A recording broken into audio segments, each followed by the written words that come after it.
Where's all my soul sisters? Let me hear y'all flow, sisters. Hey, sister. Clarkston burst onto the scene back in 2002. One of the biggest rivalries in pop had just begun the year before with the 2001 smash hit Lady Marmalade. Yes, honey. Honey, you had Pink, you had Christina Aguilera, you had Maya and Lil Kim, and the fight came down to whose voice was going to be featured the most and who was going to get the high part, which ultimately pit Christina versus Pink. Oh, yes, that And was Christina dirty. got it.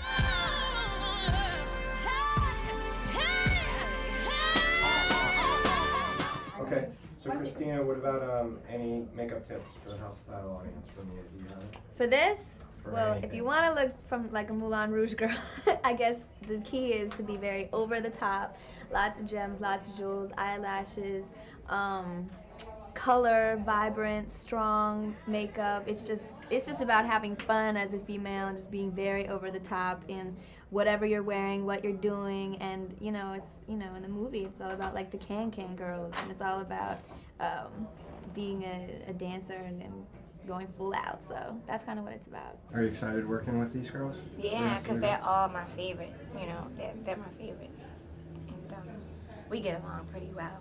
The first song that I identify you with, not a lot of your fans, but that I identify you with, is in Lady Marmalade in 2001 that you sang with Christina Aguilera and Maya and Lil Kim. If you want to look into the camera and just say who you are and what we're doing right now, we're preparing for the date. Okay. Hi, I'm Maya, and I'm just kidding. Hi, I'm Pink, and you. What are we doing? I read that at one point Christina wanted to have a fight with you as to who was going to sing which part of the song. If that had happened, because I watched this video, you would have kicked her ass. No, well, maybe, but well. I have a feeling that you know what the next question is, I think. In 2017, Pink was on Watch What Happens Live. She said that you two had made amends, you were all good, you had recorded a song together. I gotta ask, are we ever gonna hear that collaboration that the two of you did that is unreleased? She said back in the day that you had an altercation and that you swung on her. Is that how you remember? When you heard that, you must have heard that she said that. And do you remember that night? Is that how it was? You remember it? So did she really want to throw down with you? She was upset that I was sitting in her chair, and so was going to shut down the entire production. It's so funny because I seen her behind the music, and I know she had some, feelings or whatever about how the recording of Lady Marmalade went down and all that, and I know the actual video, she intimidated me a lot. And I'm also, I was homeless at 15. Like you can't talk to me any kind of way. And so you picked the wrong one. But that's over. It's over. I understand, but it's a pretty interesting story. It is an interesting story, but it probably happens every day. Pink requested you, right, to work on her second album? Yeah, the Misunderstood album. Was there a feud between the two of you? Beef.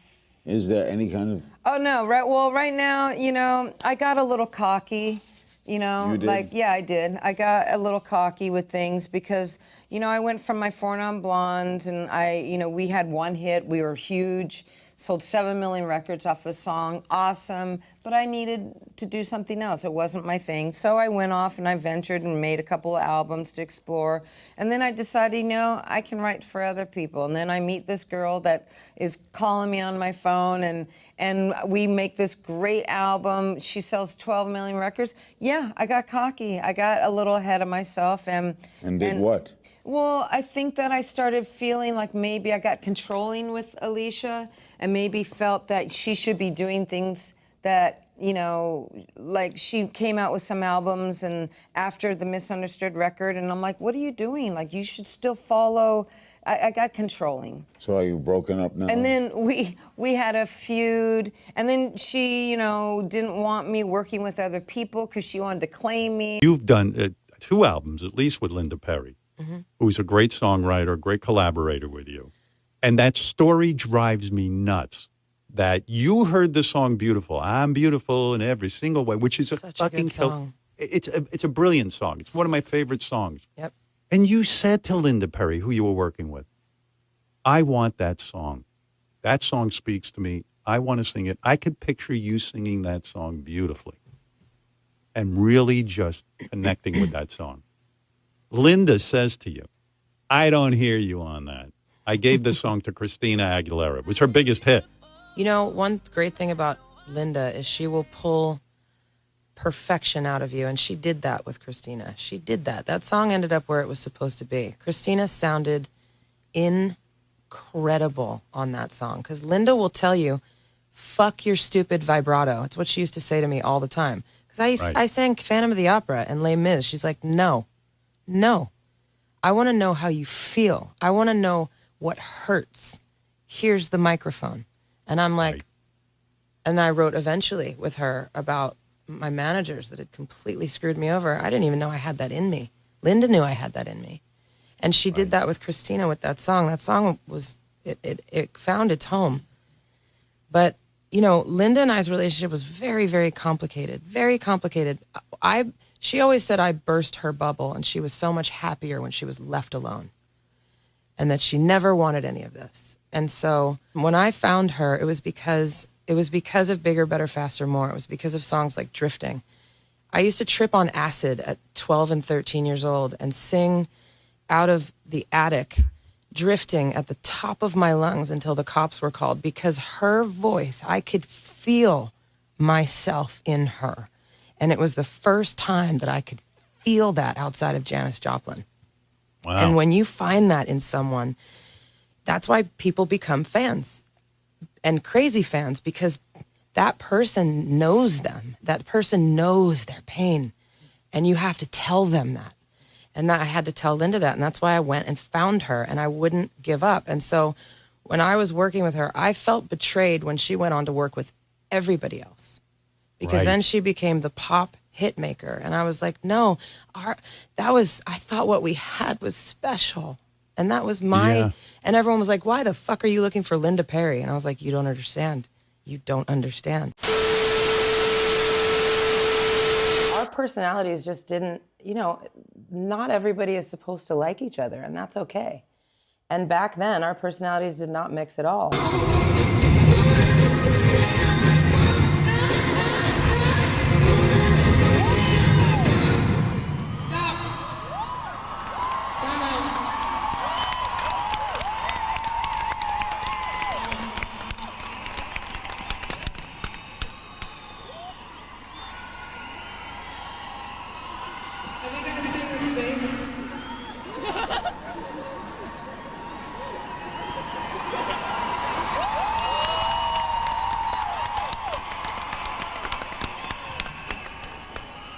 You are beautiful.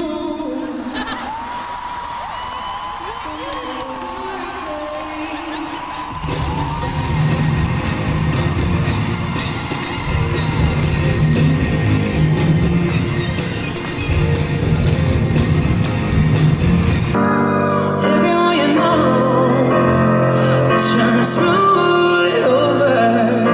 Find a way to make the hurt go away. I sounded like Christina Aguilera for a second. Sorry.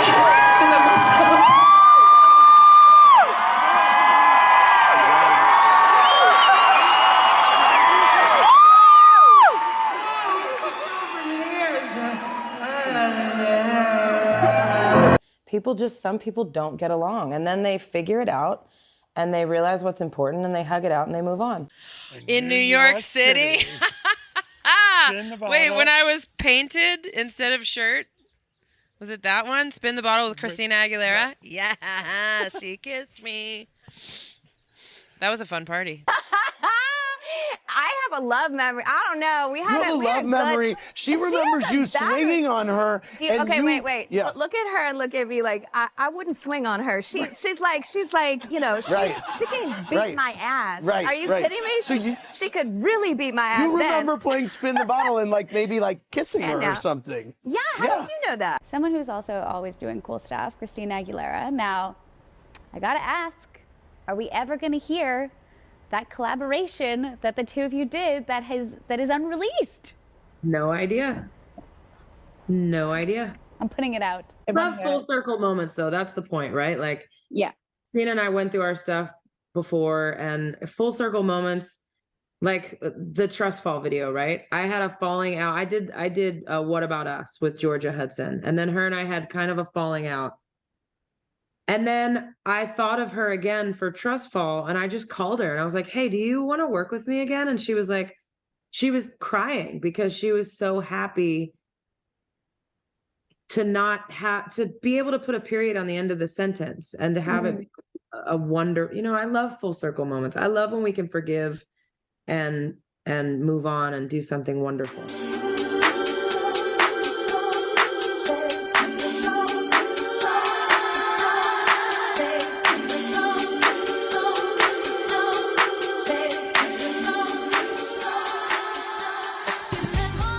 About 30 to 40 minutes long, and I'll just be doing that. So I like to be alone right before I get on stage, and pray, of course, and stretch. A lot of vocal warm-ups, and I like to exercise and stretch my body to get the blood flowing, and open up my lungs, vocal cords, and of course pray with the group, the dancers, or whoever I'm performing with. Any you want to share with us? Maybe a vocal warm-up? Of course, the scales. Oh.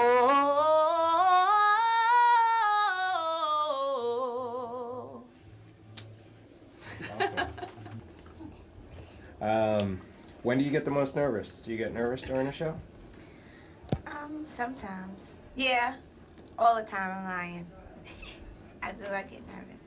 But I think that's in a true entertainer. Everyone gets nervous because you don't know anything could happen during the show, and it may not be your fault all the time. Some things can happen, and it could be your fault sometime, you know? But, you know, all you know is that you're going out there to do your best. And